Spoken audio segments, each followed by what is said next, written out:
warahmatullahi wabarakatuh. Selamat siang semuanya. Waalaikumsalam warahmatullahi wabarakatuh. Selamat siang. Baik, kami dari kelompok 4A akan mempresentasikan hasil diskusi atau kerja kelompok kami yang berjudul tentang memproduksi teks akademik. Baik, sebelumnya saya akan memperkenalkan anggota kelompok kami, yaitu ada Diva Elena Burusebakti, Mutia Zahra Hadiah, Ria Putri Panutra, dan Sri Devi. Baik, selanjutnya akan dilanjutkan pemateri pertama.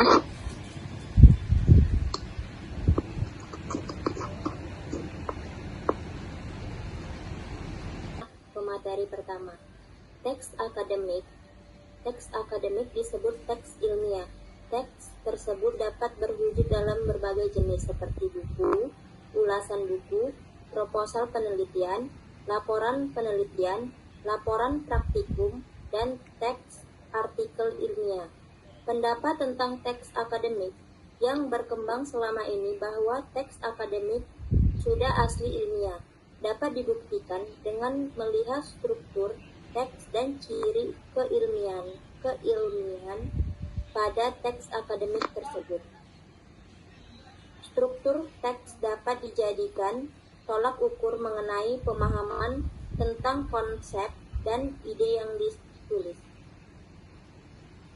Teks akademik mempunyai ciri-ciri antara lain sederhana, padat, objektif, dan logis. Akan tetapi, belum terdapat bentuk-bentuk empiris yang diajukan untuk memberikan penjelasan yang memadai secara linguistik tentang pengertian sederhana, padat, objektif, dan logis.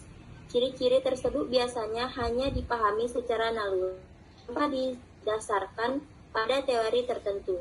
Sebagai insan akademik, harus dapat menjelaskan akademik berdasarkan argumen yang kuat. Pengeksplorasian ciri keilmian pada teks akademik merupakan dimensi tersendiri jika dibandingkan dengan jenis-jenis teks yang lain, dan teks akademik cenderung membutuhkan pendekatan yang berbeda untuk memahami isinya kepada target pembaca. Teks akademik diasosiasikan dengan teks tulis dan teks non-akademik diasosiasikan dengan teks lisan. Teks tulis, buku teks yang diakademikan dengan tulisan, dan sebaliknya. Teks lisan, buku teks yang diucapkan secara lisan. Adalah teks yang digunakan dalam dunia akademik. Sejalan dengan pendapatan tersebut, Mahsun 2013-37 mendefinisikan teks akademis secara teks sebagai teks yang tersusun berdasarkan kegiatan ilmiah yang dilaksanakan secara sistematis, terkontrol, empirik, dan prestis. Ciri-cirinya: 1. Strukturnya sederhana. 2. Dapat informasi. 3. Padat akan kata-kata leksikal. 4. Banyak memanfaatkan nominalisasi. 5. Banyak memanfaatkan metafora gramatika sehingga mengandung kata-kata yang inkongruent. 6. Banyak memanfaatkan istilah teknis. 7. Bersifat taksonomis dan abstrak. 8. Banyak memanfaatkan proses relasional identifikasi. 9. Bersifat monologis. 10. Memanfaatkan bentuk pasif. 11. Seharusnya tidak mengandung kata minor. 12. Seharusnya tidak mengandung kata gramatikal. 13. Biasanya bergenre faktual. Teks non-akademik adalah teks yang ditulis tidak Teks non-akademik adalah teks yang ditulis tidak berdasarkan kenyataan dan penalaran ilmiah. Ciri-cirinya: 1. Rumit dalam struktur kalimat. 2. Cenderung tidak padat informasi. 3. Padat kata-kata struktural. 4. Cenderung sedikit memanfaatkan nominalisasi. 5. Cenderung sedikit memanfaatkan metafora gramatika dan sehingga tidak banyak mengandung ungkapan inkroguen. 6. Cenderung sedikit memanfaatkan istilah teknis. 7. Lebih konkret dan cenderung tidak bersifat taksonomin, tidak menonjolkan pada salah satu jenis proses. Beberapa topik yang dapat menjadi pertimbangan dalam menulis artikel ilmiah. A. Lingkungan hidup. B. Permasalahan banjir. C. Kenakalan remaja. D. Pengaruh buruk gadget bagi anak. E. Kesehatan. F. Pola hidup sehat. G. Bahaya merokok. Jenis-jenis teks akademik. A. Ulasan buku. Buku dapat dikelompokkan menjadi buku ajar dan buku referensi. Sesuai dengan namanya, buku referensi adalah buku yang digunakan sebagai referensi atau bahan rujukan pada saat orang menyusun karya ilmiah. Di lingkungan akademik, buku sering diulas untuk mengetahui keunggulan dan kelemahannya. B. Proposal. Proposal merupakan tulisan yang berisi rancangan penelitian atau rancangan kegiatan. Proposal dapat berupa proposal penelitian atau proposal kegiatan. C. Laporan. Laporan dapat dikelompokkan menjadi laporan penelitian dan laporan kegiatan. D. Artikel ilmiah.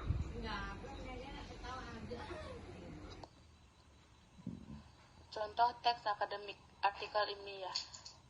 Tips menjaga gigi dan menghindari bau mulut. Ketika kita berinteraksi dengan orang lain, kita akan menggunakan bibir untuk berbicara. Salah satu organ tubuh kita, yaitu mulut, akan terbuka untuk mengeluarkan sebuah suara. Dan dalam hal ini, kita akan sangat merasa terganggu manakala kita memiliki bau mulut yang tidak sedap. Gigi merupakan salah satu organ tubuh yang mudah terkena bakteri akibat sisa-sisa makanan yang kita konsumsi secara rutin. Jika kita kurang care terhadap gigi kita, maka besar kemungkinan bau mulut kita akan menjadi tidak terkendali dan dapat mengeluarkan aroma yang sangat menyengat. Kuman sangat mudah menempel pada gigi.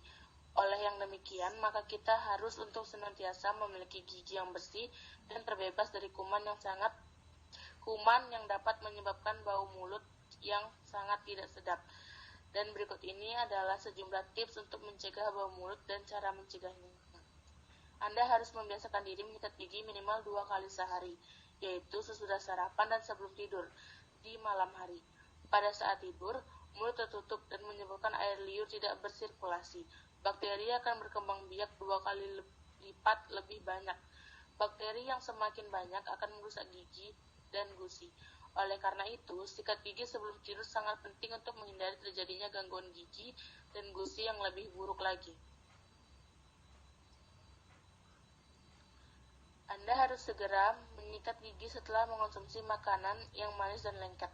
Sisa makanan manis yang tidak segera dibersihkan menjadi penyebab utama terjadinya gigi berlubang. Begitu pula makanan yang lengket. Makanan ini harus segera dibersihkan supaya tidak tertimbun dan nantinya semakin sulit dibersihkan. Pilihlah sikat gigi yang mempunyai bulu sikat yang lembut atau halus. Banyak orang yang beranggapan bahwa semakin keras menyikat gigi akan semakin bersih hasilnya. Asumsi tersebut salah, karena menyikat gigi dengan keras justru dapat menyebabkan terkikisnya lapisan pelindung pada gigi. Sikatlah gigi Anda dengan cara yang baik dan benar. Sikatlah gigi Anda mulai arah ke atas lalu ke bawah atau dari arah gusi ke arah ujung gigi. Gantilah sikat gigi Anda 3 bulan sekali, atau bila bulu sikat sudah mekar, Anda harus segera menggantinya dengan yang baru. Penempatan sikat gigi pun harus diperhatikan. Letakkan sikat gigi di dalam kamar mandi dengan wadah tertutup atau dimasukkan ke dalam lemari di balik cermin di kamar mandi agar tidak ditempeli oleh kuman dan bakteri.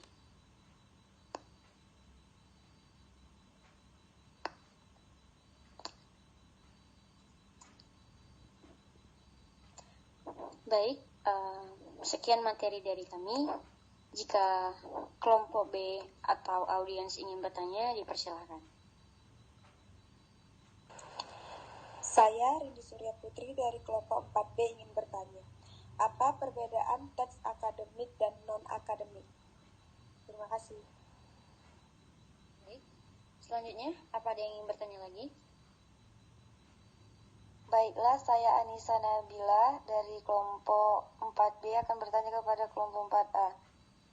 Pertanyaannya, bagaimana kalian menyimpulkan bahwa contoh teks akademik yang kalian sampaikan memang benar-benar teks akademik? Terima kasih.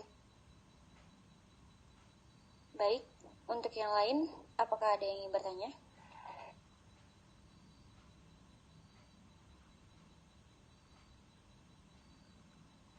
Tidak ada lagi. Baik, jika tidak ada, tolong kepada Rindi dan Anissa, berikan waktu kami untuk menjawab pertanyaan kalian. Baik, untuk pertanyaan Rindi akan dijawab oleh teman saya, Mutia Zara Abia, dipersilakan. Baik, saya Mutia Zara Abia akan menjawab pertanyaan dari Rindi. Apa perbedaan teks akademik dan non-akademik? Teks akademik ialah teks yang menyajikan fakta, sementara teks non-akademik dapat menyajikan fakta dan atau opini. Teks akademik didasarkan pada penelitian ilmiah yang telah dilakukan sebelumnya, sementara teks non-akademik tidak didasarkan pada sebuah penelitian. Untuk Rindi Surya Putri, dapat menerima jawaban saya? Iya, terima kasih. Baik, untuk pertanyaan Anissa Nabila akan dijawab oleh saya. Tadi pertanyaannya adalah bagaimana kami bisa menyimpulkan kalau contoh teks yang kami sampaikan adalah teks akademik. Jadi contoh teks akademik itu kan salah satu ciri-cirinya itu sederhana dan padat akan informasi. Nah, dari teks yang akademik yang kami sampaikan itu bahasa yang kami gunakan cukup sederhana dan juga padat informasi, seperti gigi merupakan salah satu organ tubuh atau bagian tubuh manusia yang paling mudah terkena bakteri. Karena gigi adalah salah satu alat yang kita gunakan untuk memakan sesuatu kan. Nah, juga ada informasi tentang membiasakan diri menyikat gigi minimal 2 kali sehari, cara-cara menyikat gigi yang baik dan benar, saran atau hal yang harus dilakukan yaitu mengganti sikat gigi kita 3 bulan sekali, atau bila bulu sikat sudah mekar, Anda harus segera menggantinya dengan yang baru. Jadi, kami bisa menyimpulkan kalau teks yang kami bisa sampaikan itu karena penuh dengan akan informasi. Jadi, untuk Anissa, apakah jawaban saya bisa diterima?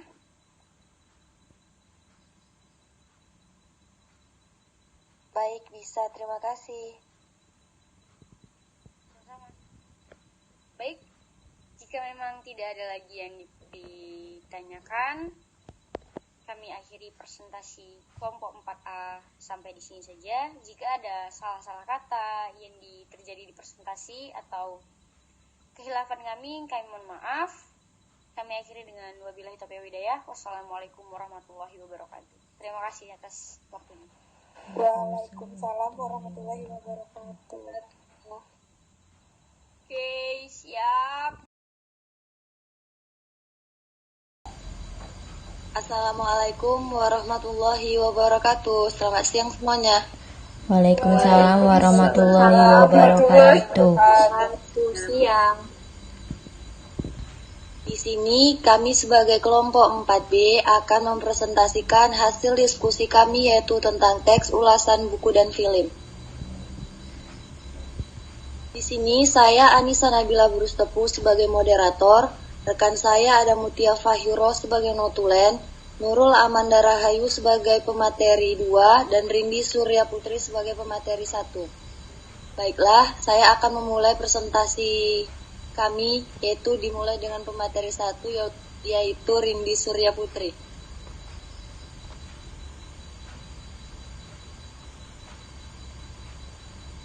Pengertian teks ulasan. Teks ulasan adalah teks yang berisi tinjauan suatu karya baik berupa film, buku, benda, dan lain sebagainya untuk mengetahui kualitas, kelebihan dan kekurangan yang dimiliki karya tersebut yang ditunjukkan untuk pembaca atau pendengar khalayak ramai. Teks ulasan bertujuan sebagai media untuk menyampaikan ulasan dengan etika yang sopan, santun, dan tepat waktu.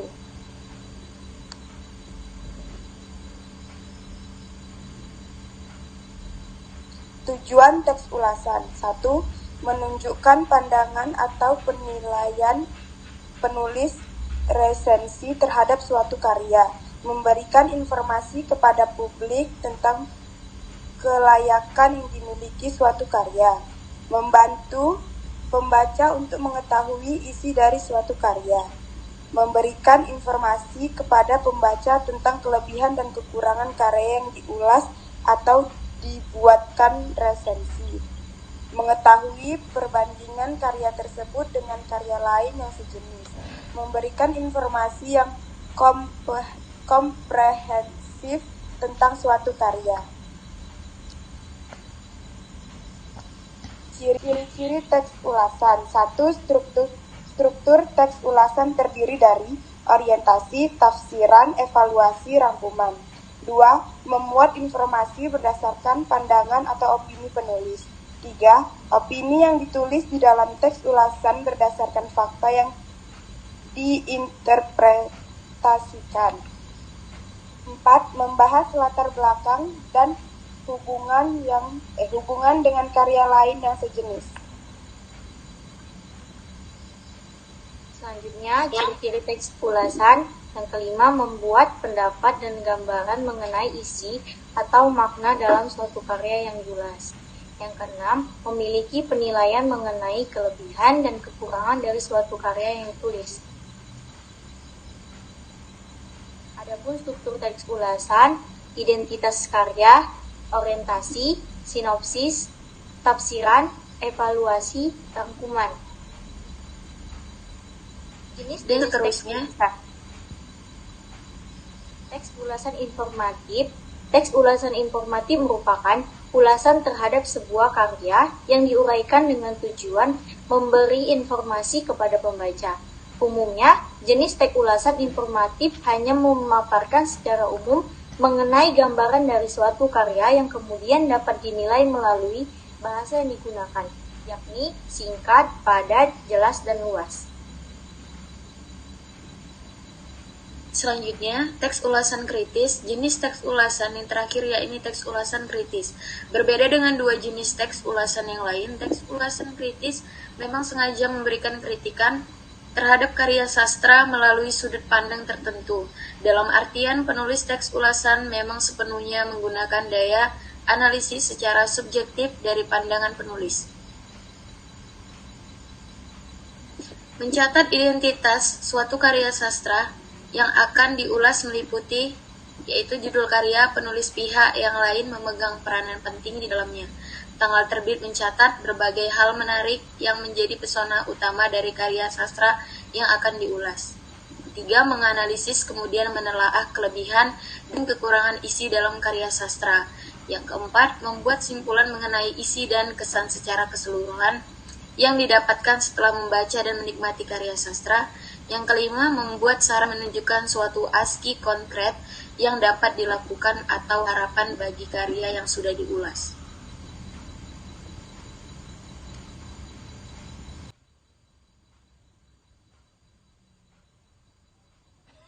Terima kasih untuk rekan-rekan saya. Sekian materi yang kami berikan. Jika dari kelompok A ingin bertanya, saya persilahkan. Baik, saya Ria Putri Pamitra dari kelompok A. Saya ingin bertanya kepada kelompok B atau kelompok penyaji. Tadi kalian sudah menjelaskan tentang struktur atau ciri-ciri yang mengandung tentang evaluasi. Nah, evaluasi dalam teks ulasan itu seperti apa ya?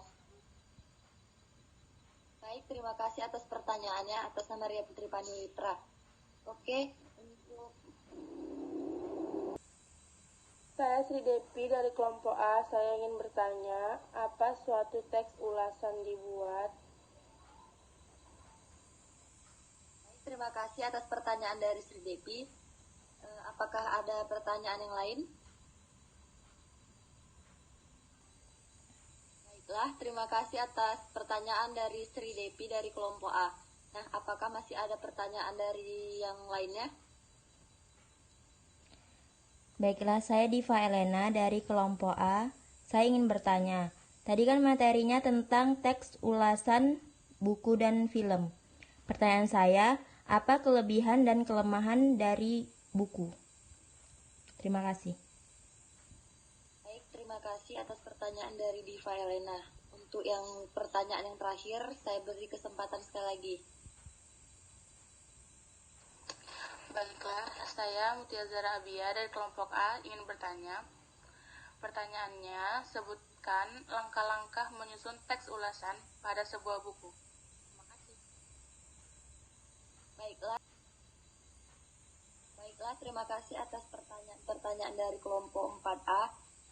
Di sini saya sebagai moderator beri kami kesempatan sebentar untuk menjawab pertanyaan-pertanyaan dari kalian. Baiklah, di sini saya Anissa Nabila. Saya akan menjawab pertanyaan dari Ria Putri Pandulitra. Pertanyaan dari Ria tadi, evaluasi dalam teks ulasan. Nah, evaluasi dalam teks ulasan itu adalah suatu tahap atau struktur teks ulasan yang berfungsi untuk menilai buku yang dianalisis objektif dan kritis, berisi tentang aspek yang dinilai gaya penulisan, kelemahan, dan keunggulan buku. Terima kasih. Apakah Ria Putri Panulitra dapat memahami jawaban dari saya? Dapat diterima. Terima kasih.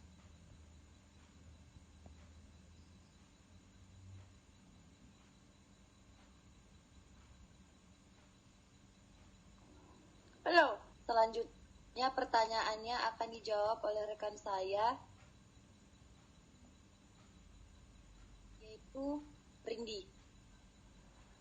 Saya Rindi Surya Putri akan menjawab pertanyaan dari Sri Devi. Pertanyaannya, berdasarkan apa suatu teks ulasan dibuat? Jawabannya, teks ulasan dibuat berdasarkan tafsiran maupun pemahaman atas isi buku yang dibaca. Apakah Sri Devi dapat menerima jawaban dari kami? Ya, dapat menerima. Baik, selanjutnya pertanyaan dari Diva Elena akan dijawab oleh rekan saya, yaitu Nurul Amanda. Kepada Nurul Amanda, saya persilakan. Saya akan menjawab pertanyaan dari Diva Elena. Kelebihan teks ulasan yaitu yang pertama, menambah pengetahuan dan pemahaman tentang suatu karya, baik itu tentang isi dan kualitas keseluruhannya. Yang kedua, kita diajak untuk menghargai dan selalu kritis ketika memahami suatu karya. Dan kekurangan teks ulasan yaitu pemahaman pengulas sangat kurang mengenai unsur-unsur teks ulasan sehingga informasi mengenai karya tersebut tidaklah lengkap. Selanjutnya yaitu pilihan kita yang digunakan oleh pengulas tidak sesuai dengan kaidah bahasa Indonesia yang baik dan benar sehingga menimbulkan pemahaman yang berbeda oleh pembacanya. Sekian jawaban saya, apakah bisa diterima? Baiklah, jawaban bisa saya terima. Terima kasih. Baiklah, pertanyaan yang terakhir akan dijawab oleh rekan saya, yaitu Mutia Fahiro. Kepada Mutia Fahiro, saya persilakan. Saya akan menjawab pertanyaan dari saudara Mutia Zahra. Soalnya, sebutkan langkah-langkah menyusun teks ulasan sebuah buku. Yang pertama, mencatat identitas buku atau karya yang akan diulas yang meliputi judul, penulis, nama penerbit, tahun terbit, termasuk ketebalan. Yang kedua, mencatat hal-hal menarik atau penting dari isi buku. Yang ketiga, menelaah kelebihan dan kelemahan isi buku. Yang keempat, merumuskan kesimpulan tentang isi dan kesan-kesan buku itu secara keseluruhan. Yang kelima, membuat saran-saran untuk membaca. Apakah saudara Mutia Zahra dapat diterima jawabannya? Iya, bisa menerima. Kasih. Baiklah, terima kasih atas waktu dan kesempatannya kepada rekan-rekan sekalian. Jika ada kekurangan dari materi kami mohon maaf dari kelompok 4B. Wassalamualaikum warahmatullahi wabarakatuh. Waalaikumsalam warahmatullahi wabarakatuh. Assalamualaikum warahmatullahi wabarakatuh.